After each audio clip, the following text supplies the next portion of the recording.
Look, first of all, how are you? Are you all right? I know you had a pet thing happen. It sounds like a sad time. Is everything cool? Yeah, everything's okay. Yeah.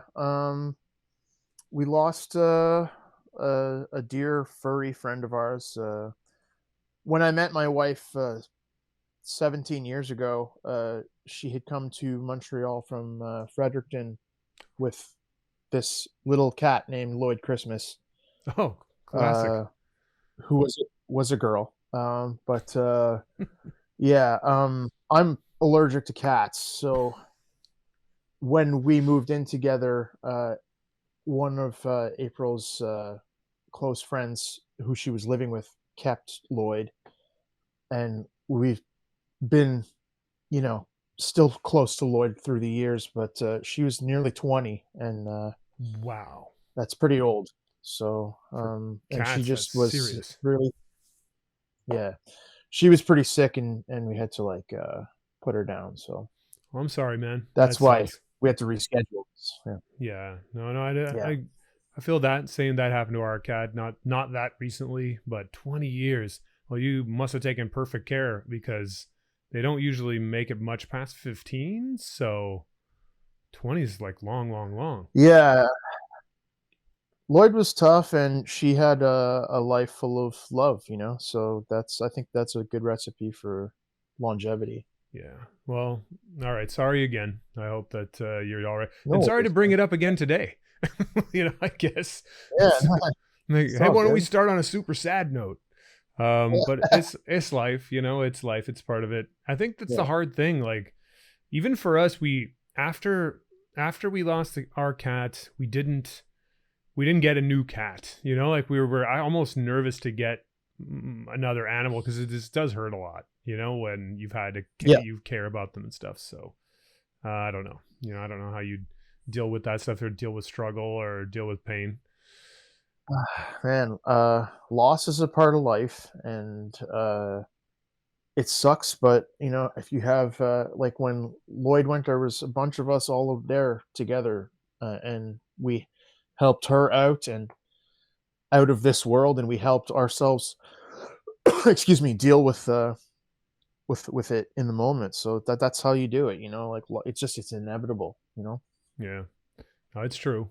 That's true. I think it is a thing that I think a lot of people are afraid of, or maybe everyone is afraid of, is death and facing death in a bunch of different ways. And that's, I guess, we all have our way of doing it, but yeah, I think just head on tends to be the only way you can go forward. All right. Well, now that we've talked about death right up front, got that out of the way. Uh, let's talk about you a little bit and what's going on. Right Hmm. now. So you look, you're a tattoo. It was actually tough to figure out like where to start because you got a lot going on right this minute. You're a tattoo Hmm. artist. You're a musician. You're a painter. You're a writer. I know your comic book is there. So I was like, okay, where does this begin?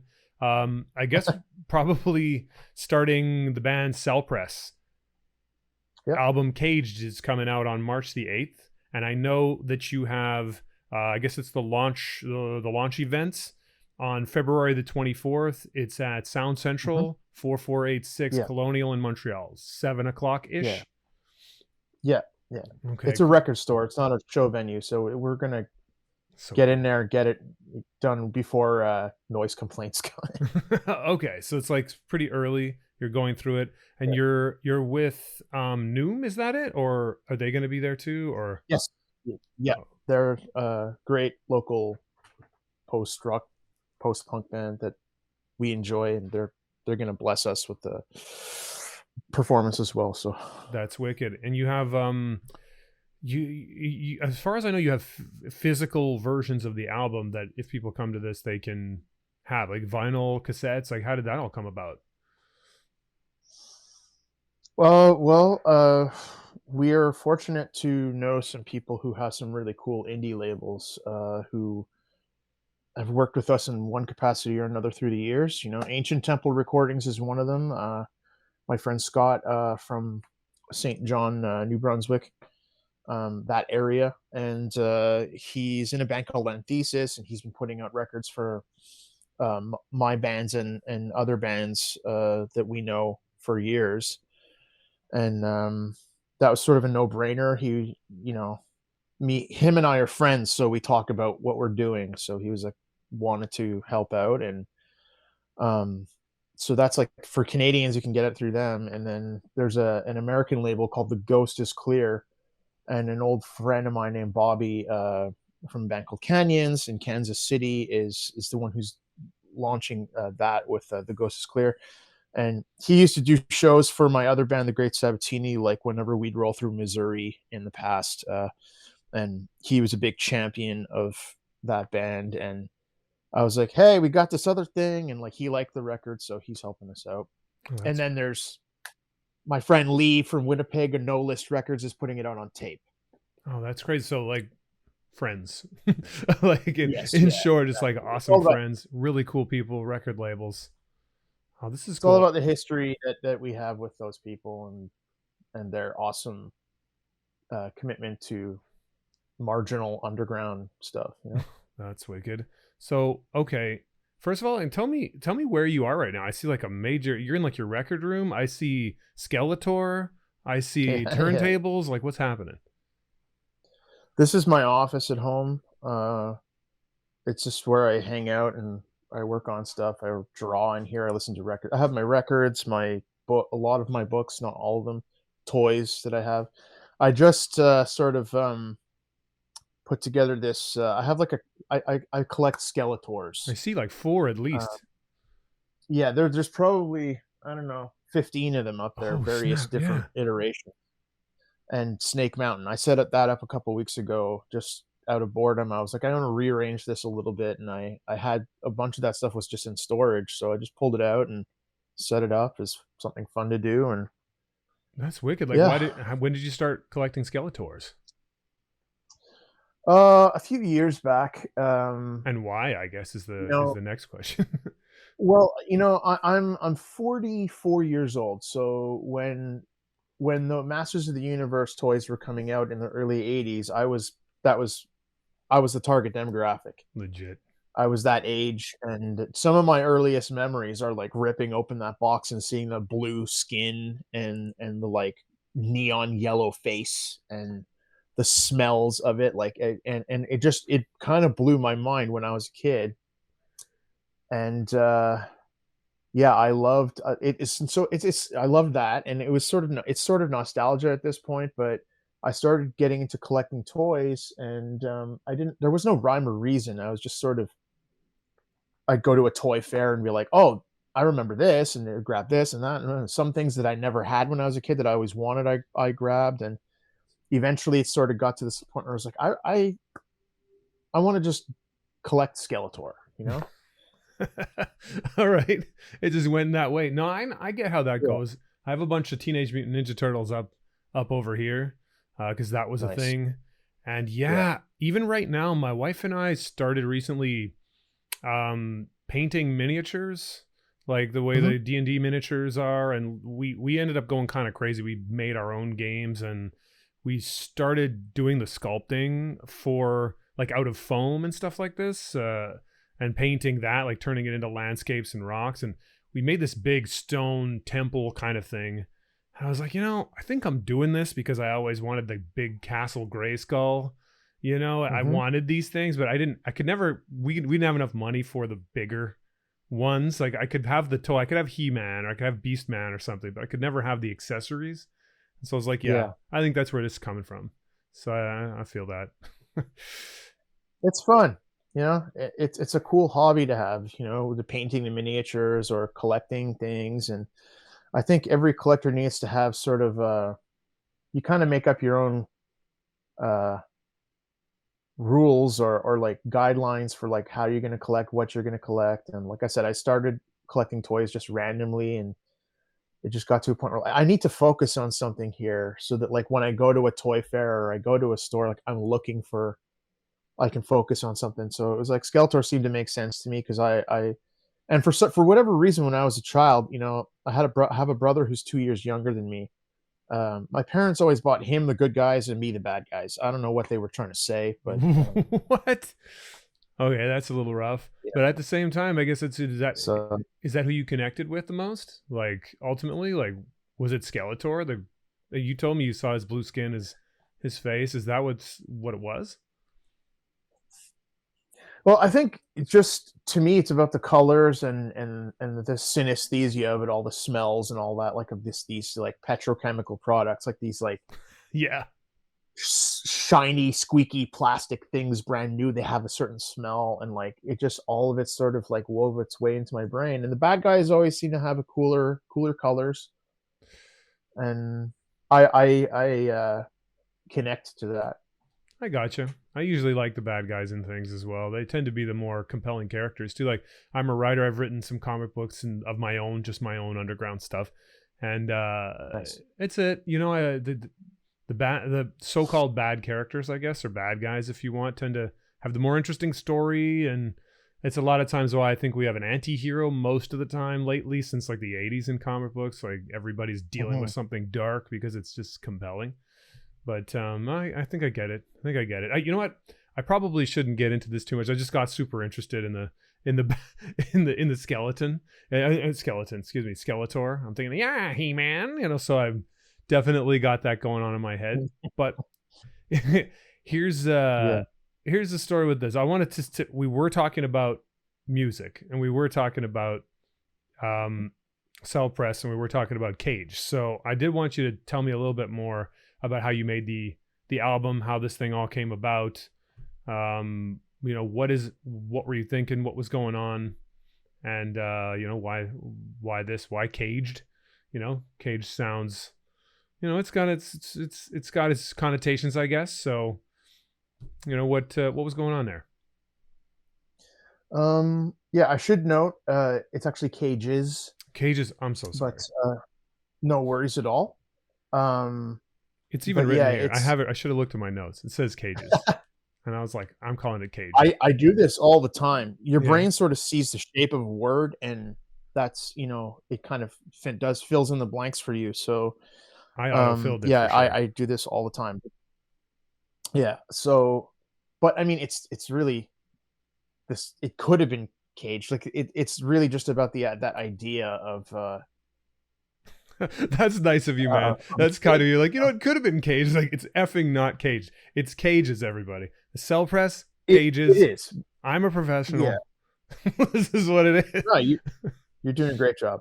Yeah, Thanks. it's just like the idea, right? Of like of a cage, like because, and I think McGee and Tristan, our drummer and bass player, they really didn't want to have anything to do with naming the album in terms of like putting forth ideas or whatever. They were like hands off with it. But Tom and I were sort of arguing about what to call the album, and he wrote all the lyrics. Well, most of them. I wrote like a couple of things here and there, but looking at his words, a lot of the things that seem to come up were because he writes about various different things. Some very personal stuff and some stuff that's sort of like um, outside of him, but like that he is moved by. Um, Historical things and or like there's a song about lack of clean drinking water in northern communities, and stuff like that. So I think we just threw around so many ideas for a title, and I was thinking I really would like it to have a punchy, you know, It's like a striking as title. yeah, as few syllables as possible, and that kind of thing. So like I proposed cages, and Tom liked it right away, and I think it just sort of supports this idea that all the songs in one way or another have to do with some sort of uh, like traps that we wind up in life. Man, that's absolutely true. Like, what are some of the traps you feel like you've fallen into in your life, and what are some of the ones you got out of? I would think would be an interesting thing to talk about. Yeah, I mean, they can come in so many different forms. Like it could be something like work. I was I always worked for a long time to support my ability to go out and tour with bands, you know? And so work was just a means to an end, you know, like I was paying my bills, but end of the day, playing the kind of music we're playing, touring, it's untenable, you know, like we never made enough money to pay our rent, and eventually trying to keep a group of people together who can all meet the same goals is hard, like, you know. And so work just becomes more of a, you know, dominating thing in your life, and if you're not doing what you love, then that can be a cage, you know. And for me, it's like doing art, you know, is my driving force in life, you know. And as you said earlier, you know, I got my fingers on a lot of pies, you know. That's for And sure. Like three bands, I think. Like, is there? Hopefully, there's not more than three. But no, like, three current bands, yeah, for like sure. Great And Sabatini, Sweetheart Grip, and Cell Press, right? mhm, Wow, crazy. yeah, How did you that's even it. do that? But no, I'm sorry to interrupt you. No, no, no worries. But yeah, I mean, just I worked in kitchens for nearly 20 years, you know. And it was something I knew I could do, you know. I can do this. I can work as a line cook. I could work front of house a little bit, you know, and it was a reliable fallback. But I found that to be soul crushing work, you know. Um, if you have ambitions to make food and work in food service, then like follow your dreams, you know. But for me, it was like I can do that and then dip out for 6 weeks to go on tour and then come back, you know. If I work hard enough, my boss will allow me to come back, you know. Um, and so that was what I did. But you know, I was drawing and writing music and writing in between like midnight and 4 a.m., you know. And that was no way to live, you know, because I was trying to have a marriage. And so I would get home from work and spend time with my wife, and then she would go to bed, and then I would go back to work on creative things. So that just became sort of a prison in and of itself. And I just decided at some point, I was like, you know, like, pardon my language here, but fuck this. No, it's okay. It's adult. And yeah, I don't need to. I'm gonna just take a big step here and cast myself away from the safe bet, and throw myself into creative endeavors full time.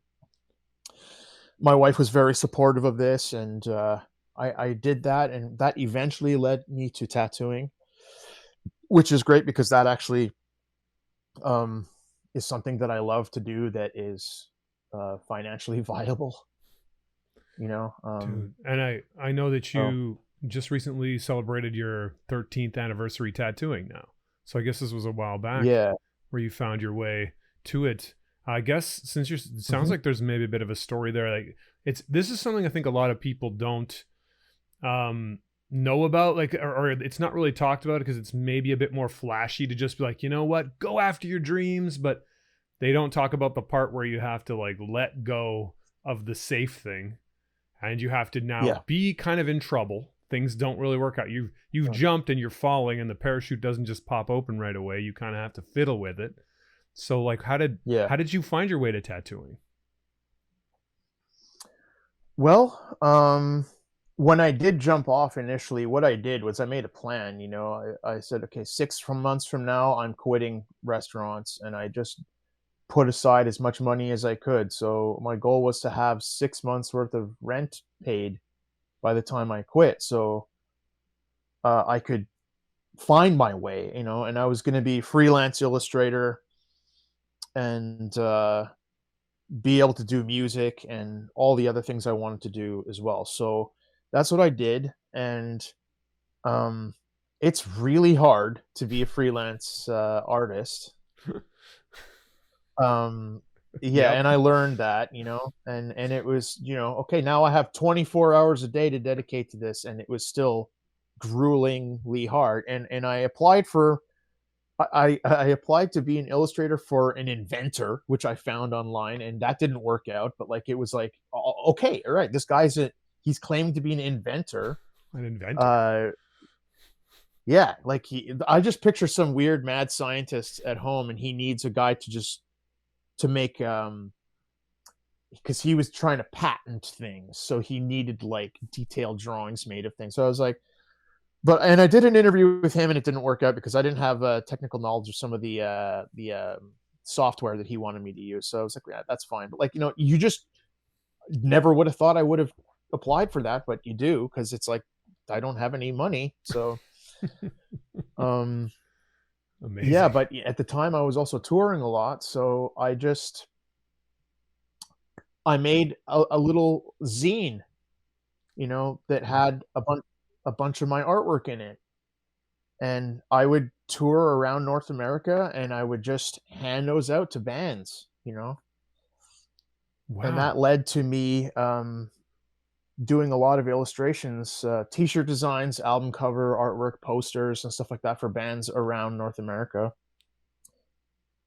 Uh, Wow. yeah, and eventually, I had some friends who were doing tattoos, and I can't say I always wanted to be a tattooer, but I always found it to be a very interesting craft.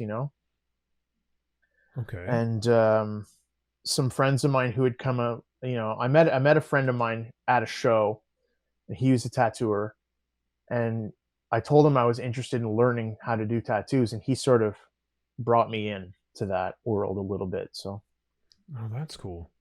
Wow. And so, and that's yet another thing you have going on basically right now is you're doing like a week of Flash. Um, this they didn't. It starts on the mhm. February 23rd, goes till the 1st of March. W- What I Yeah, know so little about tattoos. When you say Flash, I know you have three collections that you've got going for that. What does it mean to do Flash on tattooing? I think a lot of younger tattooers don't understand this, or they've tried to change the meaning of the word flash. But when, let's say it's 1942 and you're a sailor, and you come into port and you want to get a tattoo, you go into a shop, and there are designs drawn up by the guy in that parlor, and they're on the wall or they're in a book, and or maybe he's bought them. Some artists sell their flash designs to other tattooers, and yeah, you basically choose a thing like, oh, I'll take that anchor, and then the guy puts it on you and tattoos it, and then you walk out. And so they're repeatable. That's the key word here. I think some of the younger people forget that, and they just go, um, here's some flash, and then someone gets it, and then they just retire it, and it's like, that's not how that works. Oh, so if But it's not repeated, it's essentially not Flash by the original idea of what Flash is. I don't think it is. It's like if you're only going to do it once, then it's a custom tattoo.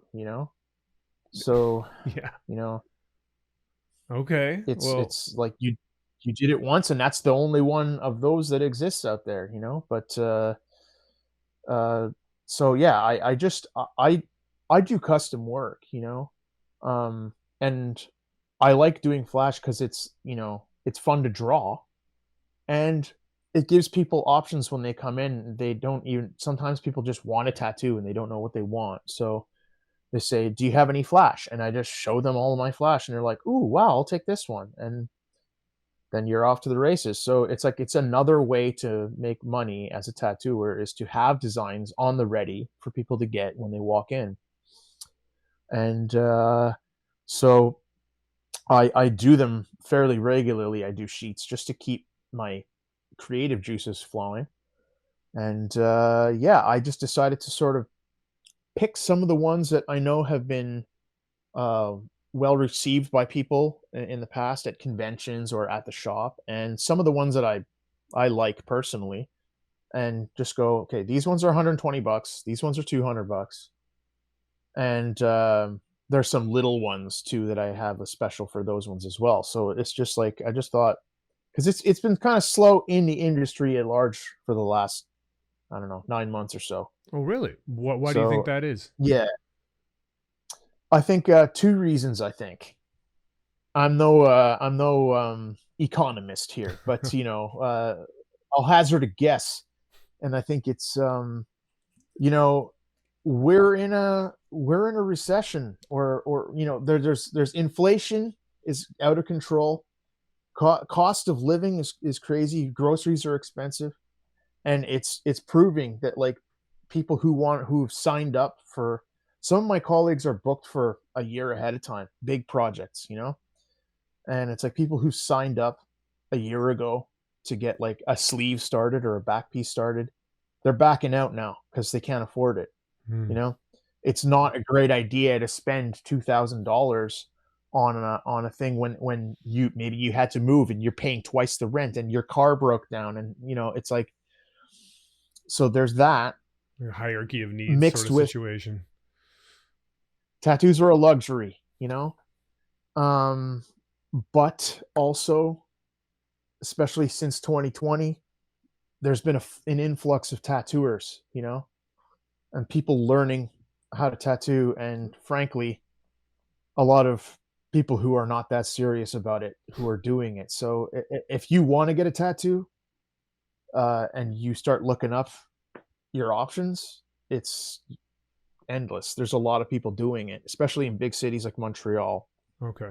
So it's like, I don't know what supply and demand thing. It's like the demand is low and the supply is high, so the value of it is like not doing well right now.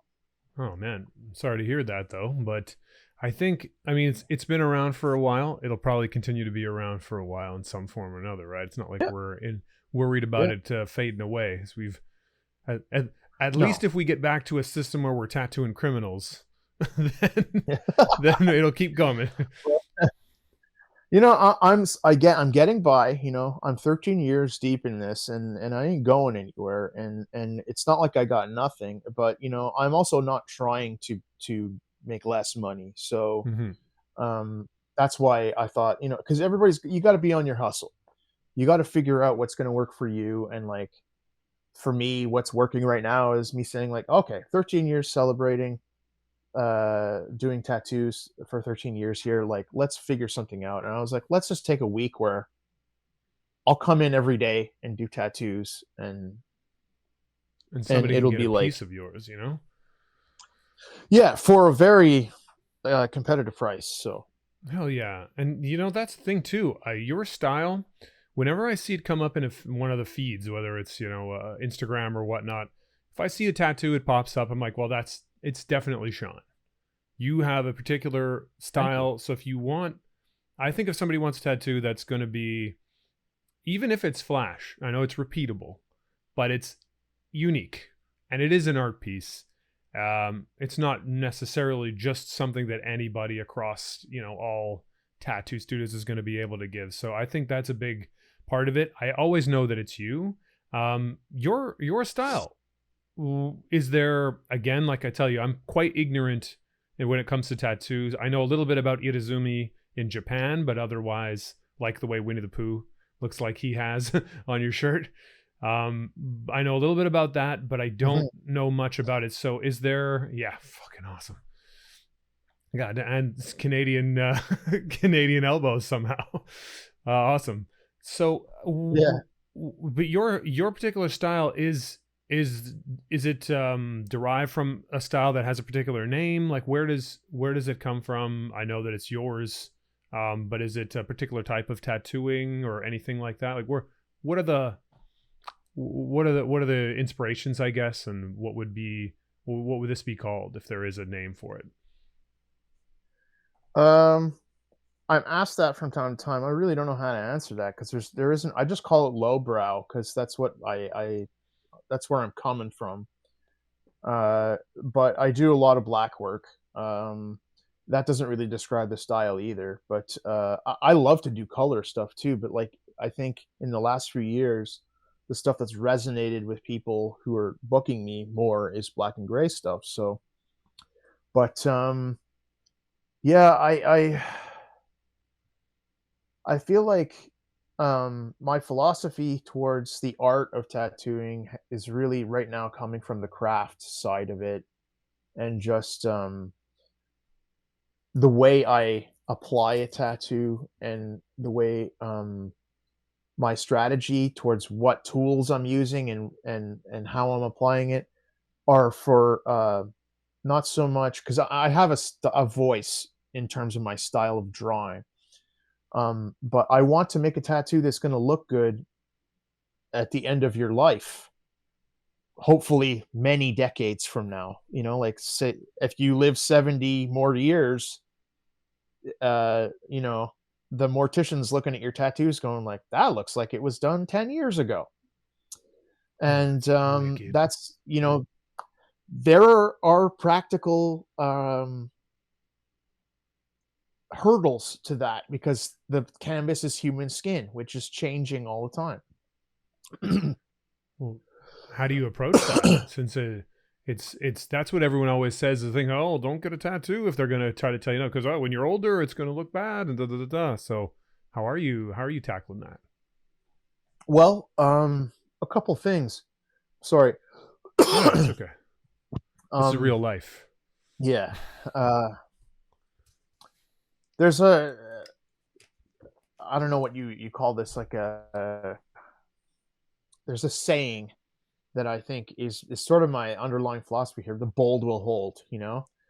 And that's why, like, American traditional style tattoos, the kind you think of like when you think of a sailor or a biker going into a shop and getting an anchor or a heart or a skull or something like that.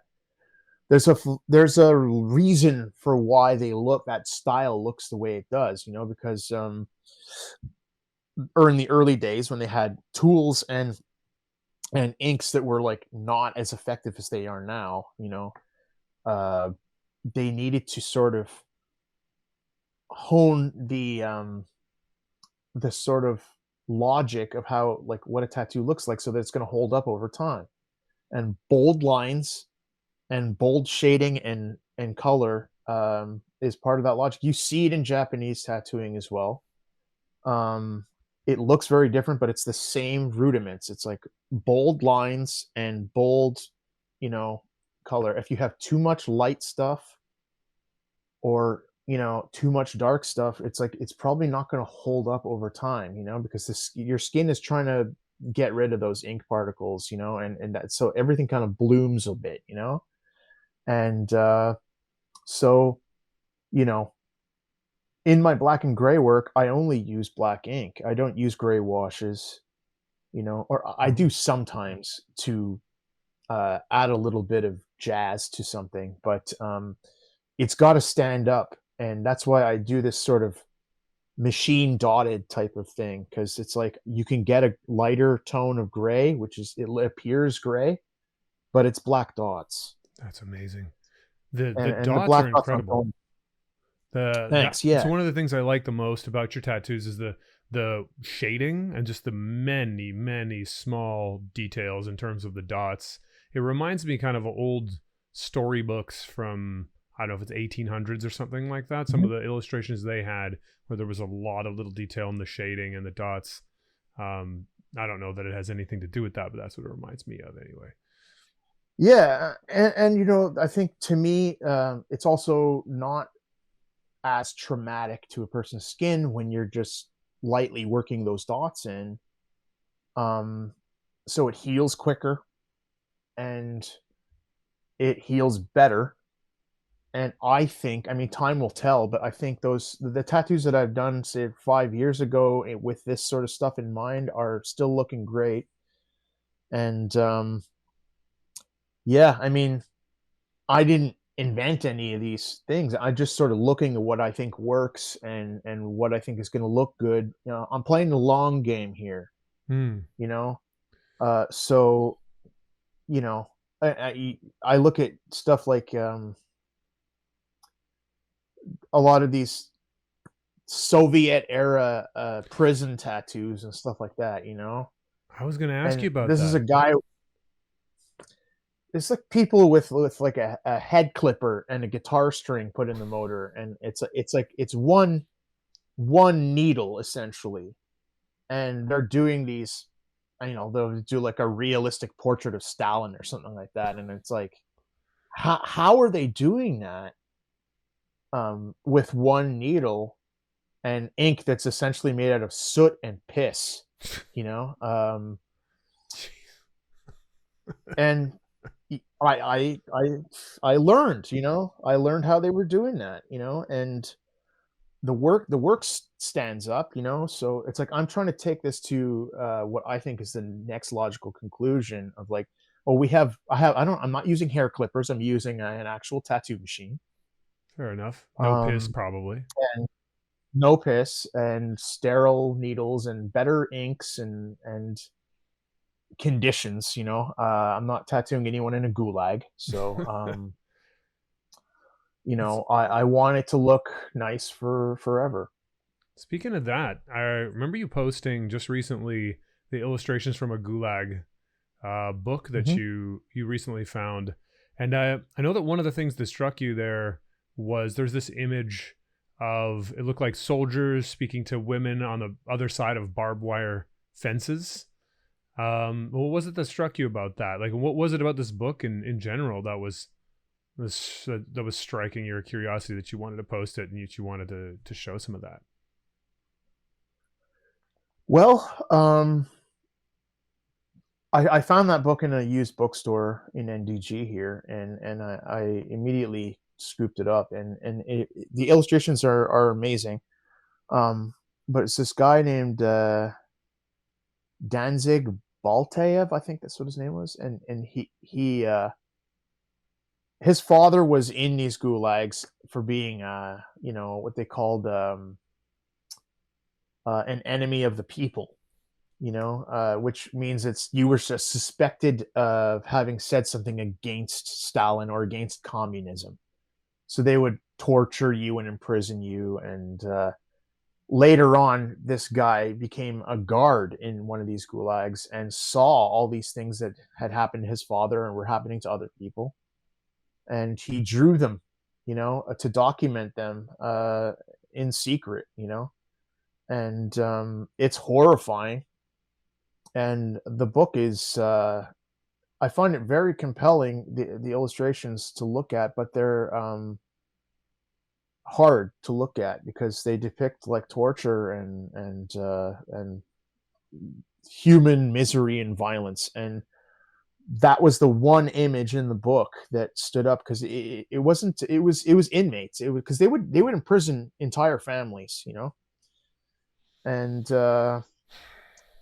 so this image was a drawing of men on the one side of the fence and women on the other side of the fence, a barbed wire fence, sort of like they're holding hands, and I thought first of all, it's the only image of tenderness in this entire book, and it was sort of breathing room after looking at images of all these horrifying things to see, and the caption underneath was basically that like people somehow managed to find love and connection in these places, uh despite, and some of them, despite being like having been tortured and everything else in these places, wouldn't leave because they found someone who lived in the camp, and they didn't have a life. Their life was destroyed, so they didn't have an option to leave. If they left, it would be starting all over again. But like, maybe they found a partner who lives in the camps, in the gulag, and it's like, okay, well, now I'm with you, and that speaks volumes to me. If you lived through that stuff and you still don't want to go, like, you Man, know, so crazy. That's it does show you like what the human spirit is. It does show you what the priorities tend to be as yeah, well. Like love comes first, I guess. And yeah, you've that's an interesting thing because, again, your album's called it's called Cages, not Caged. It's called Cages. And that's straight up cages. You hmm, you yep, find your way. They also found their freedom inside the cages, which I think is interesting. Yeah. to some degree. Yeah. That's crazy. You know that I'm wondering, like, it seems like you dedicated yourself to art and the craft of doing art and being able to be an artist in many different forms. And I'm kind of curious, what is art to you? How are you perceiving this large encompassing thing that we call art? Um and I don't really know what to say about it. I want to say, why are you so driven towards it, but I don't know if you have an answer for that or not, but it's what's coming up for me. Hmm. Yeah, I don't really it's an abstract thing to me, and it's always been there, as soon as I was able to lift a pencil in my hand, I was making marks on paper, and I don't know what compelled me to do that. I'm not religious, so I'm not going to say God put it in me or whatever. It's just there, I don't know why. Even that, I don't even think, and nothing against anyone who wants to say that, like, oh, the reason I do this is because God put a spark in me or whatever. It's like, but it's still not an answer, because why? You can continue asking why. So I think it's just, we need to express ourselves, and people who aren't artistic, they express themselves too. Everyone expresses themselves in some way, you know like they have now, you have this colloquial term, love language. Oh yeah, I think I hear that a lot. that's sort of, yeah, I think that homes in, because some people don't say I love you. I say I love you to my friends, and some of them, I know that they don't want to say it back because it's uncomfortable for them, but I I know that they say it to me in other ways, and that's communication, that's expression. And for whatever reason, I'm just compelled to express myself and the way I see the world in, like, all the ways I think I can. Oh, that's You know. awesome. That's awesome. Speaking of expressing yourself, I wanted to find some awkward segue to do this, because Worm Journal, right? Hmm. You're Wormzilla on most of the social media platforms, and I watched the Worm Journal. There's been some ups and downs. No, dude, thank you for putting it out and sharing, and be willing to just sort of say what's on your mind. Um, so yeah, there's been some ups and downs. There's been some sad times. There's been some other times. The one that I was noticing. Okay, first of all, no. Before I even get into which one I was walking to, like that, I actually went deep into. Um, the scream, it's iconic scream as you have your mouth through like a hole in a poster, busting through. That's like your intro. What Yeah. is that? What is all of that? How did that happen? Why is that happening? Why is it awesome? Uh, why is it awesome is a good question. I don't know. I just did that randomly one day. My former apprentice and now colleague, Amy Morningory, she was putting up a poster in her room. She bought a frame, and the frame had this image. It was just a picture of a woman, her face, and it just occurred to me. I was like, I'm gonna cut holes in the mouth, and I'm gonna stick my mouth in it, and I'm just gonna scream and rip my face through it. And I asked her to just hold my phone. It was as simple as that. It was like one of those things that just happened. I didn't give it too much thought. It happened once. We captured it. I posted it, and people responded. They really responded to it pretty hard. Not, I mean, in my network, it's not like it went viral or anything, but Sure.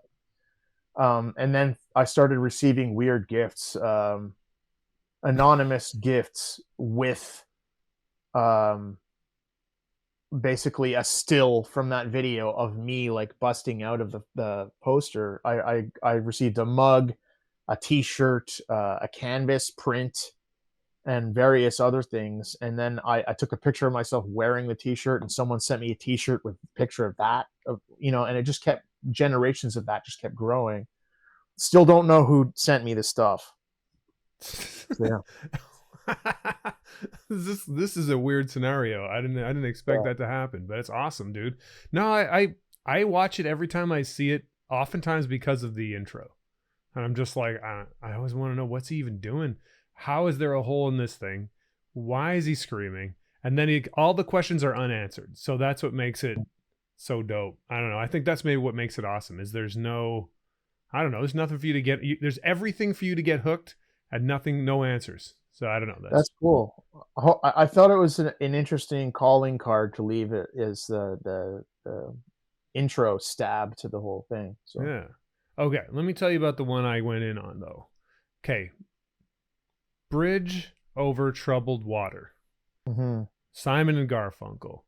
You had a worm journal where you talked about how, you had a traumatic experience with this situation. And for me, so what I did was like, I was like, okay, let me look into it. I'm not just gonna, I was like, he's probably right. Like I'm sure we're gonna fall in the same spectrum with, what's my taste is versus what, this new version of the song is gonna be. And so you said there was a Clay Aiken version, which is, I guess he's from one of these audition shows where you sing songs, probably American Idol or something like that, right? Yeah, I didn't really know him. So I was like, okay, why don't you're telling me, first of all, the weird part is just you went on a journey with your parents-in-law, I think, or your in-laws or something to that effect. yeah, it was my girlfriend at the time. Her Okay. family they invited me up to their cottage, so I went on a drive with them. It was a 2.5 hour drive. And that they repeated the Clay Aiken version of this song for the whole drive, Yeah, which to me is like, did you think they were going to kill you? Because that seems like the kind of intimidation tactic that would be happening for people. Like, they could have, the same thing to me would be if you played circus music the whole time. They're like, oh, we're just going to yeah, play some music. And then it was wap, bap, ba, da, da, da, da, da, da, for the yeah, whole 2 hour drive. yeah. That's what it felt like. Okay. It was like a little mobile Guantanamo Bay scenario happening.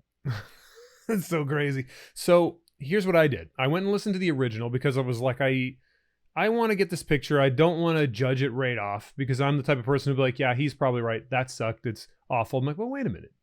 Am I just being an old man here? Am I just saying this is bad because I don't know it? I don't know this guy. I've never even seen Clay Aiken's face.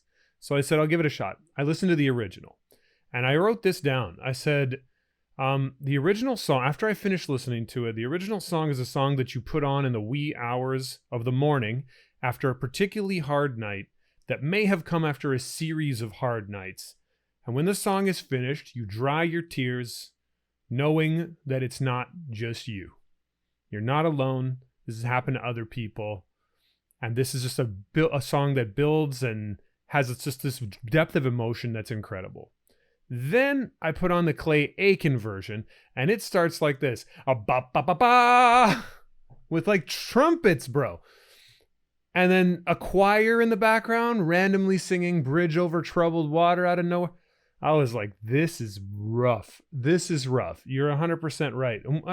The whole thing that I'm in telling you this whole story, your journal inspired me to go check this out and figure it out. But why do you think this, it seems like almost a complete lack of understanding of even the medium of this type of music? Like, oh, we're going to make a new version of this song. Okay, some covers have been good covers, it's happened. You're already remaking something and then going, why don't we not make this song at all? Let's have it be completely bankrupt of its heart, of its feeling, of its vibe. And won't it be better if we throw in some trumpets and a choir? Why do you think that happens? I guess, what's your thoughts on that? Well, I think, and I'm going to be really generous to everyone here in this scenario. Nice of you. They don't deserve it. To be honest, all those people who produced that song and all the people who the American Idol, that whole industry school of thought can get fucked forever. But like, if we want to look at it, this is the way I break it down, and I look at all art this way. You can express yourself and make art and call yourself an artist. Anyone can do that. It's for everyone, and anyone can do that. But if you want to be a singer, if you want to be a tattooer, if you want to be a sculptor, if you want to be a game designer, if you want to do any of those things, you need to learn a craft. You need to learn how to manipulate the tools. In this case, it's your voice and the studio and the production of the song. And if you take Simon and Garfunkel and that song, the original version of that song, it's the perfect meeting of craft and art. And not just even the craft, but it's a product, right? A record label turned that piece of art into a product. And people liked it. It resonated with people because Paul Simon, you summed it up great. Paul Simon took that human experience and made a pop song out of it. And it's got an arc, and it makes you feel, there's a story to it, and it makes you feel the whole thing. When Clay Aiken came along, and it's this American Idol thing, and it's just this idea that has been reduced to the most rigid parts of the craft, like this idea that like singing and making technical excellence and producing a song has to be big and shiny and like a jingle, you know? And this is where the generous part comes in. It's like they just looked at the music on a paper and made a production out, like, you know, you look at the charts and you don't look at the words, and you don't listen to the intention that it was written with.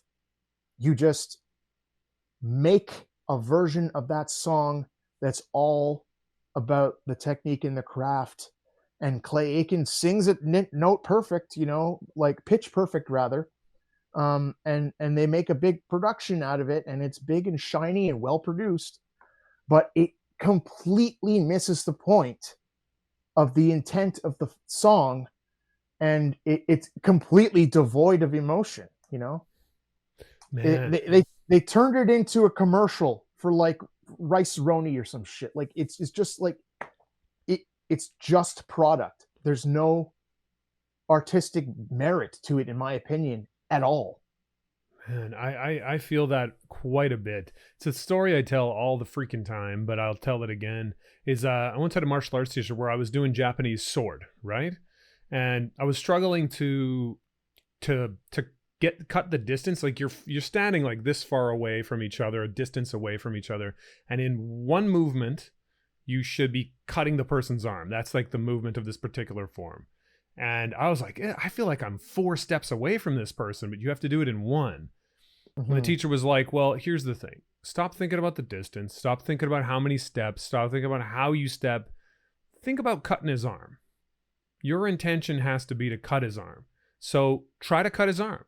So my intention shifted from how am I going to get this distance traveled to cut the arm? And I did it. Mm-hmm. I did it right then and there, and it worked because my intentions were correct. And so how deep do you feel intention goes when it comes to art? Because I think that's what you're saying is missing. Their intention was, let's make a remake of a song. It wasn't, Mm-hmm. let's try to express some kind of emotion through this version of the song that was either there before as an example of that. I don't think they were trying to do that. I think it was, we've got a big choir. That usually is good. We've got a guy who sings operatic, kind of the very almost Broadway-ish, and that's usually pretty good. And, you know, he's got a good voice. We got a good choir. We got some trumpets in the back. That's good. All good things must be good, right? So I don't know, like how deep do you think intention goes into art? I don't think you can lie, man. You know, people are going to hear the intentions, or they're going to understand it.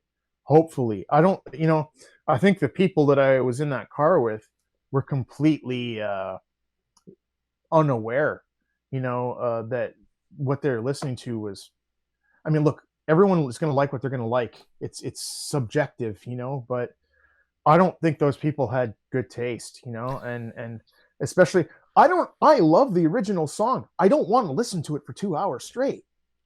That's what I was thinking. I'm like, any any song. Like this isn't the Axel Foley theme from Beverly Hills Cop or anything where it loops, right? Like this is a one Yeah. song that kind of builds over time and is a journey, and you're like, whoa, I've gone on a trip. I would don't think I would listen to the song more than twice. Like it's more of a once, and I've had my vibe with it, and now I'm gonna get up and dust myself off and go do something else. So yeah, Yeah. that Yeah. that was an odd thing altogether. Like that's just that part is a whole separate part, I think.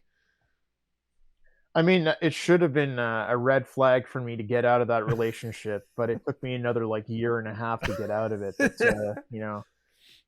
Okay, um, didn't work out. it's What a it's shocker. just it didn't work out. But like yeah, it's like I don't think um with people who care about the art they consume, I don't think you can lie to them. And if all you want is big, shiny, happy feelings, then like you're gonna get it. They're making it for you. They're pumping it out right now. You can turn on Virgin Radio and hear it. It's all the most vapid fucking like, formulaic, repeated notions, like I'm not so unsentimental. I am a sentimental guy to some extent, but like I really appreciate like something to paraphrase Zappa. You talk about like pop music and not just music, but movies and all this other stuff. Where it's like all the ideas that people have about what love is and everything comes from something that fucking songwriters wrote, and it gets boiled down into this like slogan, Hmm. you know, and then churned out onto the radio or whatever. And it's like life isn't a movie and life isn't a 3-minute pop song.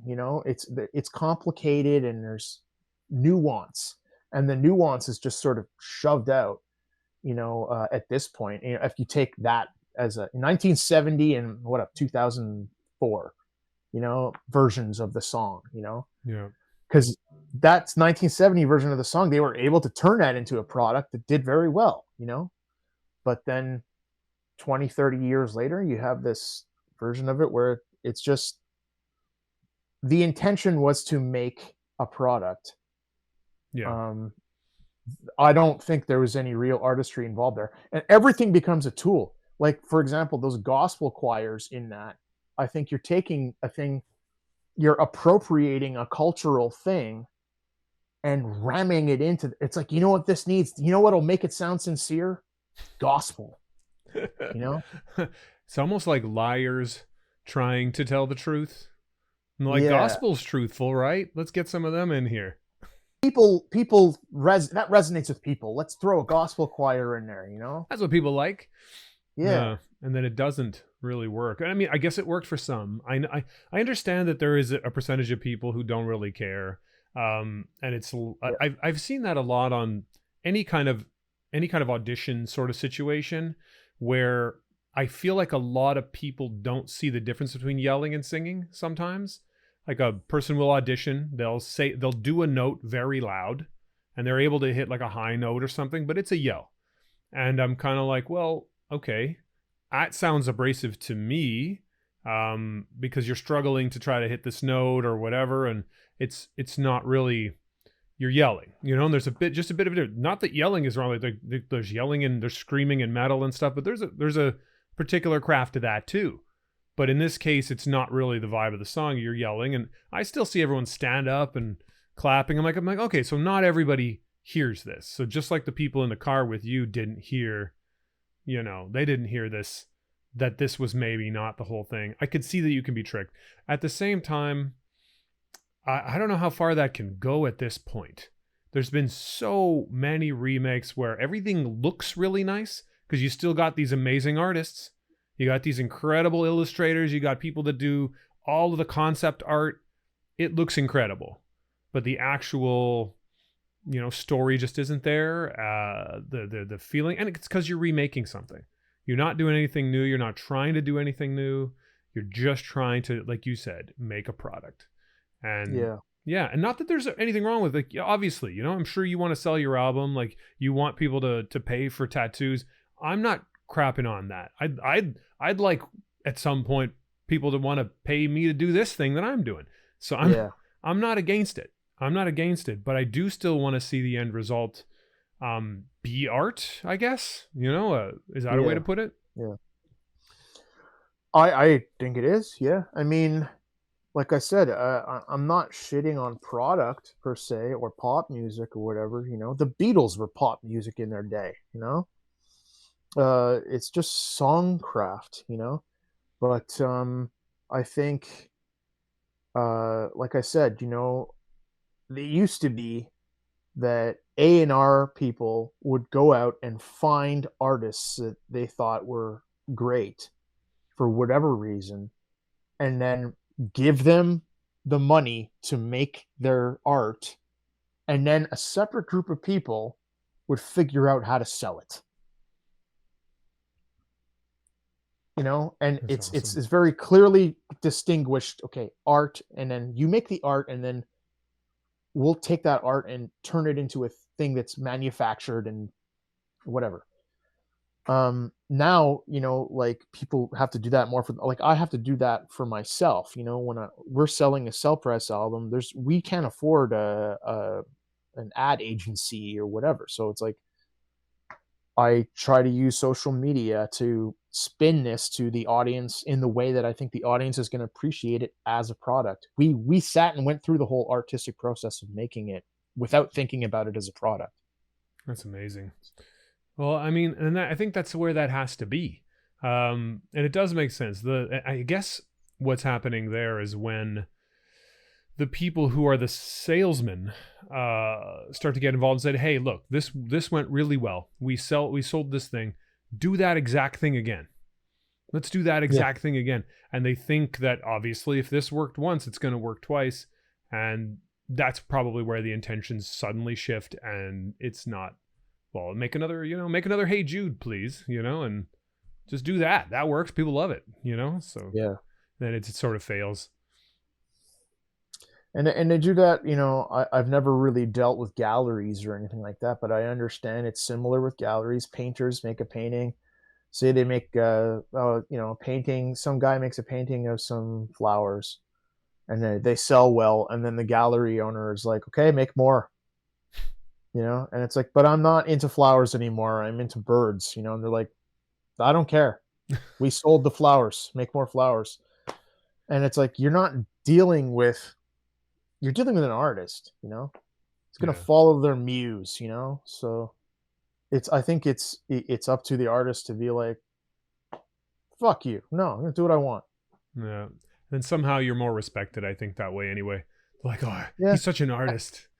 He doesn't listen You to us at might all. you might get dropped that way though. True. If you become less financially viable, it makes sense for someone to be like, "We're not dealing with you anymore." Okay, fine. And you got to deal with that in your life too. I mean, how do you Yeah. deal with personal responsibility like that? It seems like you've been willing to grasp the nettle, I guess, and just say, "Hey, I'm gonna take I'm gonna take the risk." And how have you dealt with, the? It's easy to blame systems. It's easy to blame other people. It's easy to blame the government or something. Blame the man, and not blame yourself. I mean, how have you been able to, especially as an artist? It's like the world's not made for us, dude, and like that can be that way. Yeah. How have you been able to sort of stave that off and keep yeah, keep fighting the good fight, I guess? I think about that, and I think the answer is that it's remained pretty low stakes. Like, I get by doing what I do, and it's one day maybe I'll find that wider audience that appreciates that. I'm looking for an audience for what I do, but I'm just going to do what I want to do, and hopefully, social media is our way right now trying to establish that audience. I'm not so savvy with it. I just try to do what I do, and hopefully people will find it. Um, but I think it's just sort of a matter of like, that nobody's hanging any big carrots in front of me. It's easy for me to take what some might consider big risks because I'm not falling from a great height. You know, That's a good you point. know, I have my I do everything I do is relatively underground. You know, the music I do, I'm writing comics now. You know, the audience is. It's not like I'm published and some publisher is going like, if you don't produce another comic like issue number one, we're dropping you. I'm just publishing it myself, and I can continue doing taking the risks and doing whatever I want to do. You know, and the same thing with music.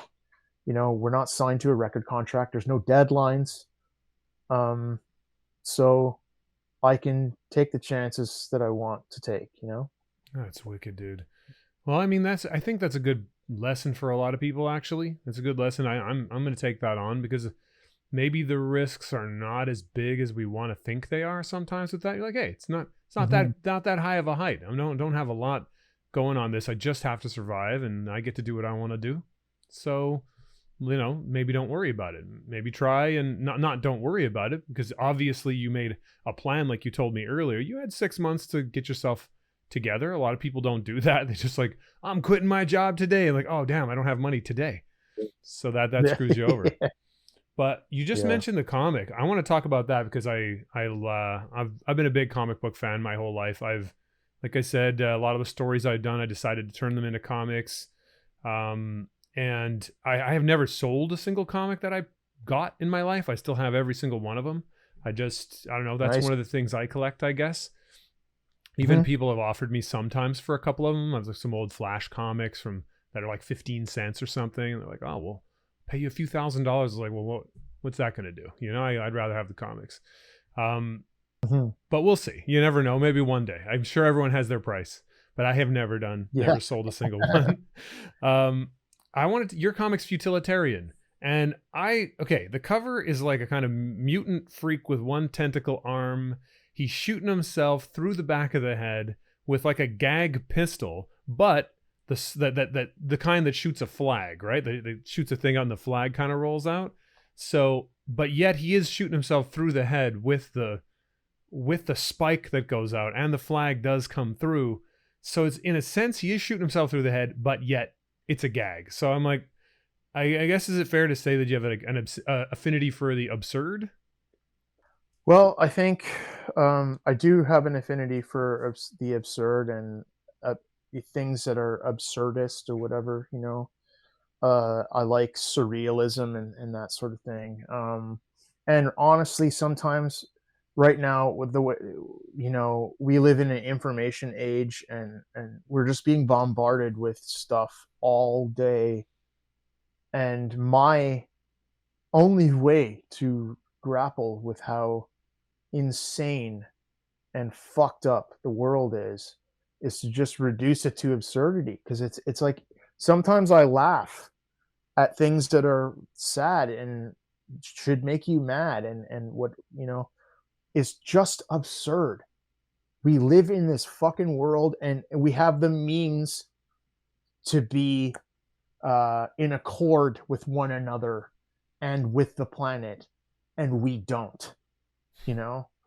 And it's fucking absurd, you know. And like that also, just I'm a part of that. I don't, even though I think we have the means to make everything wonderful for everyone, doesn't mean that I know how to use the means, you know. And that's part of that image of like, this guy is just like, fuck it, I'm out, you know. And he didn't grab the right gun, you know, but he did, because it's a white flag, you know. It's just this resignation to the absurd, you know. Like it's a surrender, you know.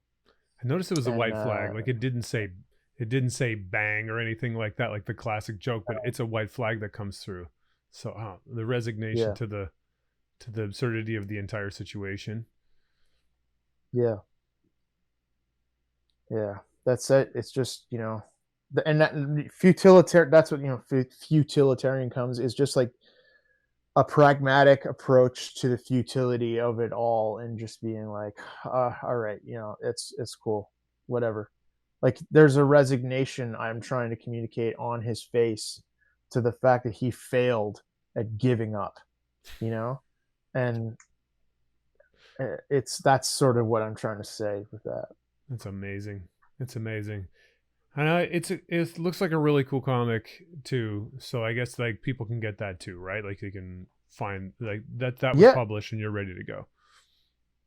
Oh yeah, it's available in various stores around Montreal and Canada. I'm getting it out, but it's not like I have a distributor. So if you live in Montreal and you want to get one, you can reach out to me and get one, or like Crossover Comics here in Montreal has them, and or, like I can mail you one, That's like awesome. you specifically, Like me? yeah, I'll send you one. That's Um, wicked, dude. I should have sent you one ahead of this, but it's life's been No, nuts. you have But things to do. You have things to do. I'm happy to send you one, and I'm working on maybe trying to figure out how to make it available for like mail order and stuff like that. It's just that mail is expensive, especially if you're paying 2 or 3 times the amount of the comic in shipping. I don't feel good about that. Yeah, it's tough. All that stuff is difficult. I find that to be hard as well. That's why I kind of got stalled out on after finishing and making animations of the comics that I did and all this kind of stuff. I was like, well, how do I actually put these out where it makes sense? Where I'm not like, oh, this comic's $30, and it's one issue, one normal issue that usually costs you like five to $7 or something. But yeah. Yeah. So, but I'm sure it'll work out, and it's cool. It looks beautiful anyway, and I'm sure it's got a whole. I'm interested to see what the story's all about. You know what? I know we're past the point where usually I would stop, and you're probably getting bored of yammering with me. But I like talking. oh yeah. Well, like I Yeah. never know. I always I assume mean, I everyone's get it. Yeah. getting bored. Yeah. I assume everyone's getting bored, and I know you've got a lot going on too. So For I did sure. have one question that I'm trying to kind of get a beat on with people to see if there's any kind of pattern or something. So in one way or another, I kind of ask people this question. It's super simple. It's kind of what's the best mistake you ever made? Essentially, oh, I think I got. Sorry, you're chopping up there, Man, and man. we're chopping up too, so it's probably a good time to start wrapping up anyway. Um, Yeah. okay, I see you back. I think you can still hear me. Yep. Okay, so the question is this: what is the best mistake you made, or what is a time in your life where you did something that you thought was terrible, was a huge mistake, was a problem, and looking back, this was like the best thing for you? And I'm wondering what the story would be there and how your life changed for the better. Hmm. Something that I thought was a big mistake, but which wasn't. Yeah, or your best mistake in a way. It's an interesting question. Not for sure. I Yeah. kind of put you on the spot with it, but it is what it is. I don't know that I can single out anything as a huge mistake that I here's what I think about just mistakes in general is that like anything I've been sort of mildly successful at, I fucked up doing at various points in time, and I made mistakes. But mistakes are cool because they show you where you went wrong, and you can correct your course.